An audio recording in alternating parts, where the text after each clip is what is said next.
Have you had trouble having your child eat eggs? I can tell you that it's been a problem for me with my second daughter, who tends to be more finicky than my first one.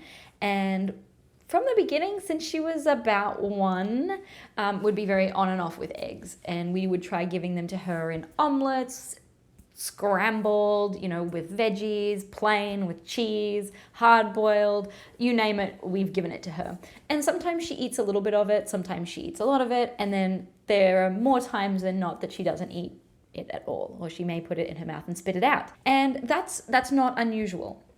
Children are still learning all these foods, they're different textures. If you eat a hard-boiled egg, it's got a different texture than a scrambled egg versus an omelet. So it's very normal that they are still learning all these things. But of course, some days we make eggs and I'd really like her to eat her eggs. And I know I'm not the only parent out there who wants that.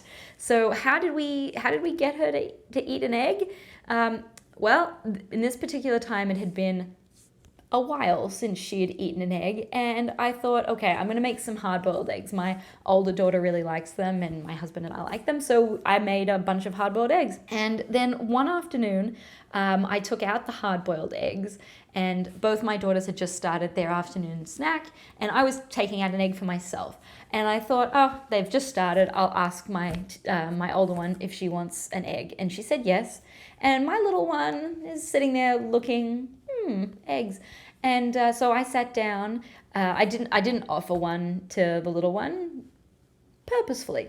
So I sat down, I took the egg out, I left the bowl of eggs right next to me, and my older one started eating her egg. I started eating my egg. I looked at it, I was commenting on how lovely the yolk was in this egg that I had hard boiled, and my little one looks over and says, "Me, try some." And I said, "Oh, okay." So I took off a little bit of the white part of the egg, and she ate it out of my hand. I handed it over. She sits over there. I handed it over, and she ate it out of my hand. And she asked for more. And I said, "Oh, sure." I gave her a little bit more of mine, and she ate that as well. And I just asked her, "Would you like a whole egg to eat?" And if you don't think your child is going to eat a whole egg, you can cut it in half to cut down on food waste, which is probably what I should have done in this instance. But I gave her the whole egg, and she was very happy to have the egg. She sat there and poked at it, and she touched it, and she took a bite, and the yolk was very lightly runny in there. And I'm going to mention something about that a little bit later. And she was poking at it, and then when the yolk came out, she was looking at it, and she found that so interesting, and she was playing with it a little bit, and exploring it, which is fine. That's something that children do. It's a new texture, it's a new feeling, it feels interesting on your fingers. No problem. And she ate about half her egg, and she enjoyed it. So she ate some of the yolk, and she ate a good portion of the white. There was no pressure to eat. There was no, "Hey, what about that egg of yours? Are you going to eat it?" It was just a pleasant conversation about whatever we were talking about, and she really enjoyed it. And there's no need to praise her for eating it either. A lot of parents ask me on phone calls or in messages, should I praise my child when they've eaten something new? I don't pressure them in any way. And interestingly, it doesn't appear that praising could be pressure, but it actually is. And it's also just kind of unnecessary. We don't need to tell them that we appreciate that they tried something new. They know that they tried something new. The more we make that a big deal or show them how happy it made us, that shows them that they have power over making us happy, which they don't. Happiness doesn't come from them doing something. And so keeping those two things detached, you can do a little happy dance in your head, but there's no need to say anything to them.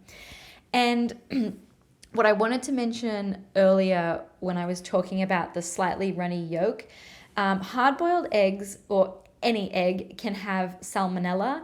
And so the way you want to ensure that you don't give your child salmonella is by 1, using pasteurized eggs, and 2, making sure that the internal temperature of the egg hits at least 160 degrees Fahrenheit. And so it was a very lightly runny egg.